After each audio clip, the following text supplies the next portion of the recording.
Welcome to Small Business Sunday, where we report the news and events that are relevant to small businesses for the week. Yeah, and we'll be adding some color commentary and some of our opinions on how this information can be used for actionable steps to improve your small business. Hi, I'm Hector Garcia, CPA and advisor to small businesses. I'm based out of Miami, Florida. And I am Michael Lee. I'm a serial entrepreneur and contributor to the small business community based out of Burlington, Vermont. Okay, Hector, let's start with you. What do you got? All right. Something I found really interesting is the census, which is surveying individuals and small businesses everywhere, has this report with sort of the weekly comparison of the survey responses. They were asking small businesses, small business owners, is the pandemic or how's the current economic situation affecting you? And as you can tell, back in April, this is when they started doing this survey, you started noticing that 52% of small businesses were reporting that the pandemic had a large negative effect. So this is right in the middle of everything. This is right when even the whole PPP programs just started funding some small businesses. There's still a lot of panic back then at the end of April. As you can see the weekly results all the way now to this second week of September. Now we have small businesses under 32% reporting that the virus has a negative effect towards their business. So what do you think about that trend, Michael? Yeah, no, I mean, this trend is not surprising. Most businesses reporting early on the negative effect of their business. And there was still a lot of unknowns in the beginning. But as I think small businesses begin to shift, in my experience working with my clients, as they figure out how to serve customers in a different way, we've seen more and more small business owners have a different outlook and a more positive outlook on how things are turning out. And a lot more states are more open, right? Before early in the pandemic, states were shut down. You really couldn't do a whole lot. Now only a few states are in that position. Whereas most states are out in really normal business. We just have an extra accessory on called the face mask now. But other than that, it's normal business for a lot of companies. So I'm not surprised to see more and more uptick on that. And also, too, a part of this, I always wonder how much of this survey is affected by the reality as if you're doing positively, are you going to go take a survey to report that you're doing positively? That's the other side I look at, whereas negatively. But I'm not surprised by the results. But even though you're saying that many people that are flourishing might not be taking the survey, even within the survey results, you can notice that back in April, only about 2.5% reported either a large or a moderate positive effect towards their business. There are obviously new people that were manufacturing masks that never thought they had to manufacture a mask. Distilleries that stopped making scotch because or stopped making whiskey or whatever because it's more profitable to make hand sanitizer per ounce. It ended up being more valuable. But you can actually notice that the same survey results now in the second week of September, or by the first week of September, now you have reported almost 7% of small businesses that actually have had a positive or moderate improvement to their business because of the virus. Now, that could be because people are pivoting and doing different things. They're doing more deliveries. They're moving their business virtual or digital. It could also be because maybe some of the businesses didn't make it, right? Some people went under and they had to close down and shut down. And businesses that sort of replace the current businesses that were able to kind of withstand the economic issues were replacing the customers' choices for that, and customers are buying from the competitors of the businesses that went down. So there's a mixture of things, I think. Yeah. But to me, the most important thing is that there is optimism in the air. So it's not just I'm optimistic or Michael's optimistic. I think the whole small business community in general is optimistic, despite the craziness with the economic and political situations. I think people are saying, you know what, the worst is behind us. We have adapted. We continue to adapt, and it's just forward from here, right? No step backwards. Michael, what about you? What are you seeing? Yeah, so I saw this great article in the Washington Post about this new role, this new burgeoning role called head of remote work. And so it has an impact on both large and small business. And the Washington Post is talking about how for large business, and we saw this, a lot of companies said, okay, for the foreseeable future, no one has to come back into the office. Twitter basically said unlimited work from home indefinitely. Google said that. Facebook, I mean, you name the company, right?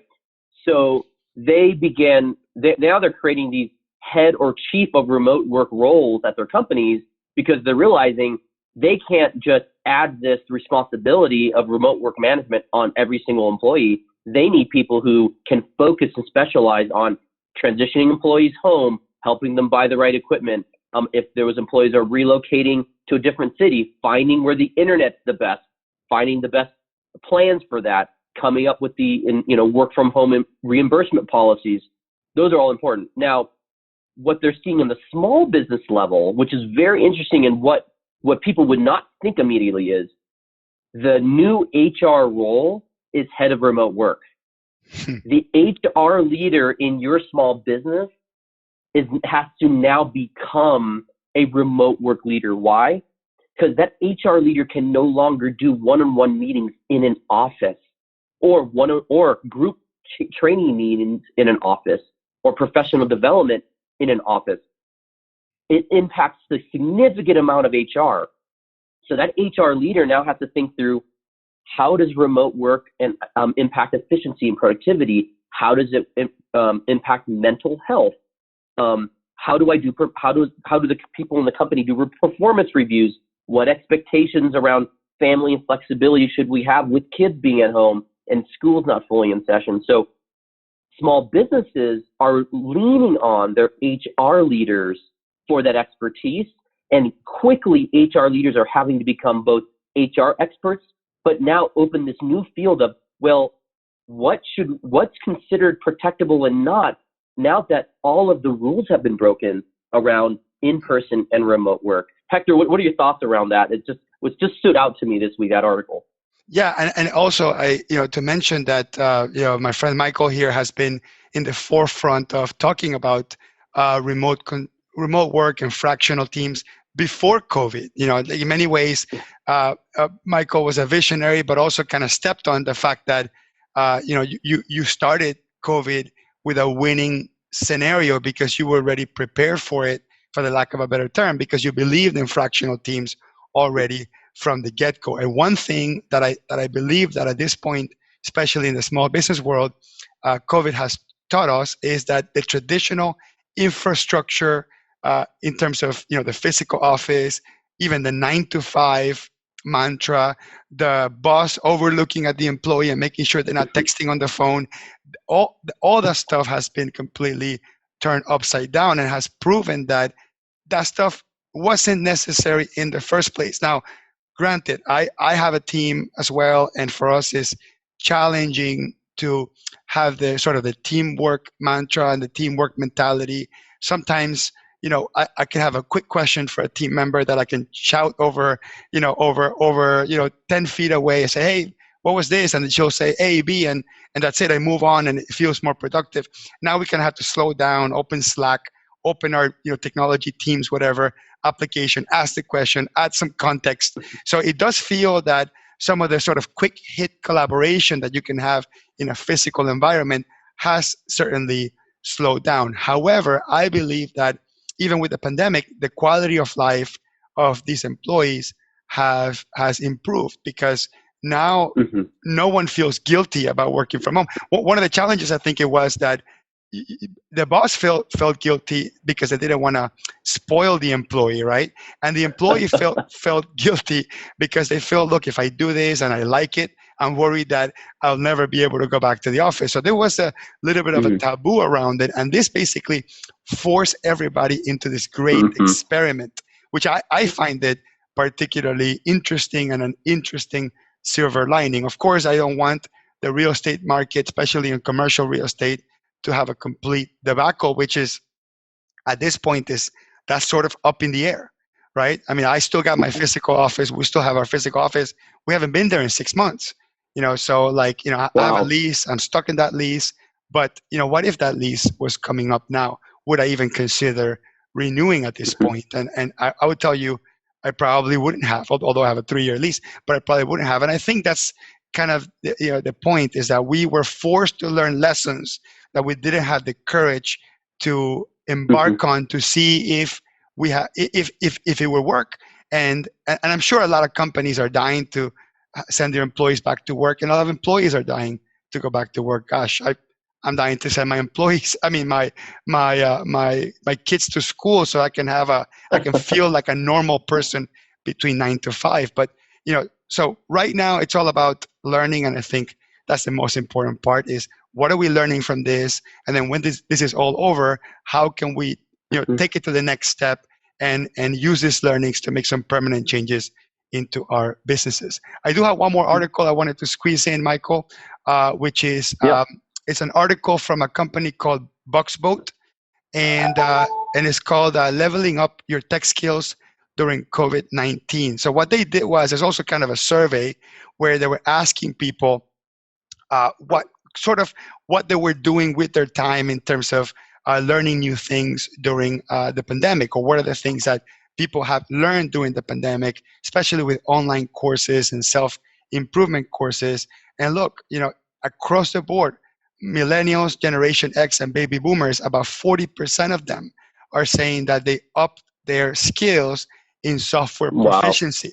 So there Wow. has been a huge movement towards people learning the tools and the software that they need in order to do their job. Now, quite possibly a big part of this has to do with the software that they were forced to learn that they weren't using before, such as virtual project management apps, Microsoft Teams, Slack, telecommunications like Zoom.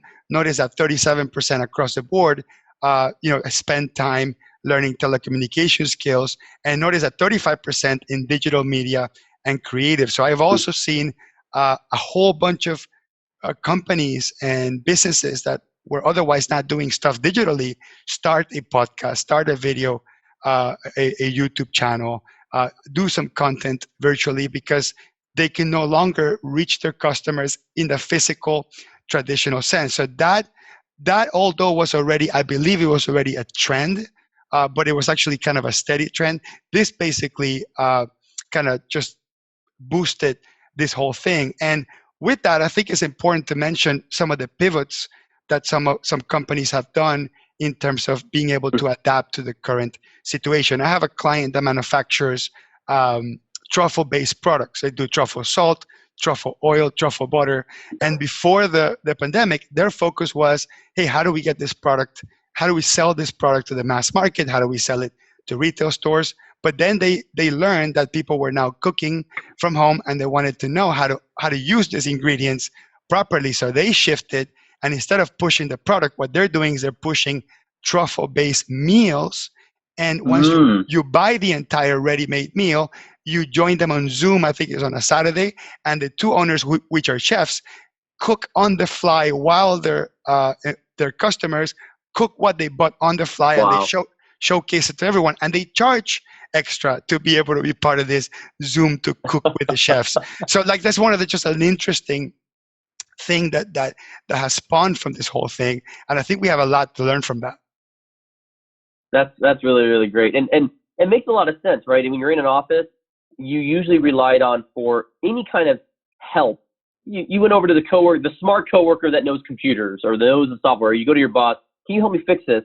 Now people are having to figure that out themselves because they have the equipment, either their own equipment or equipment the company gave them to work from home, and they're having to solve it. And some of these tools just accelerated Zoom, Slack, Microsoft Teams, Facebook Workplace. The usage of them accelerated exponentially. You saw that in the user base subscriptions and in the stock prices of these companies that did well over the past 6 months because of the acceleration of users working from home.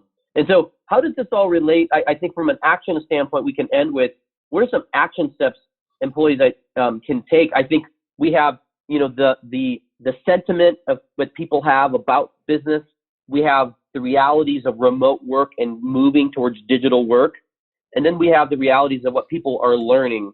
So if you could wrap up one lesson or one nugget for somebody to take away, what's what's something to take away in regards to applying from these articles something they can do to their small business? Yeah, I would say that the biggest takeaway I could think of is the concept of shortening the learning curve. Mm-hmm.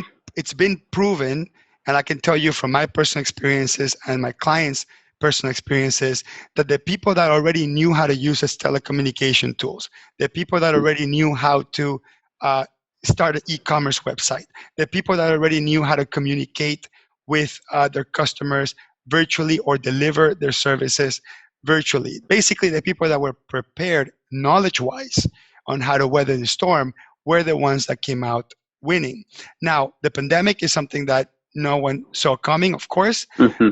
and it might be another 100 years until we see another one, but disruptions into our business are likely to come more and more as time goes. And I think the one lesson I would draw out from this is you will never waste, it will never be a waste for you to over prepare with knowledge. So invest, if you're a small business owner, invest in yourself, in learning technologies, learning to be in the cutting edge, learning the possibilities of delivering your products in a digital fashion, learning the subscription model, which has exploded recently, and also invest in your team members having that major capability. I think that if you do that, and now your team members will appreciate you investing in their knowledge to be sort of Mm-hmm. future proof against a pandemic or any sort of disruption is going to be key. What about you, Michael? What one lesson would you draw out of this?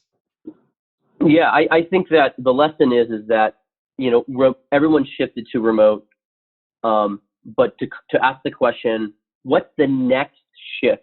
What's the next permanent shift that seems pioneering, but isn't? If we think about what could happen next, what major shift could happen? And so, one great example I think of is there's remote work. We talk about remote work. Now, I think the next step people have to think through is remote life. Their whole life holistically. What would it look like if education is permanently disrupted and your children or you as a family need to think through the education of your kids more? You actually need to be intentionally more involved, but also figure out a way for them to learn remotely or learn differently instead of the traditional public or private school setting that we're all used to. And even college, it's the same thing, secondary education. It's been completely disrupted.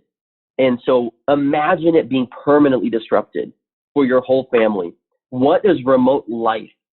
What does that look like? What does that feel like? It sounds a little scary, but so did remote work for a lot of people. It sounded a little scary, that whole industries would be remote work. Well, it's not that scary anymore. So what does remote life look like? And could we imagine a future and could you imagine your employees having to make that shift for their whole life? And how can you prepare as a small business owner for that? I think that's great food for thought, Michael. With that, Yeah. perfect ending point, and I'll see you next Sunday. See you next Sunday.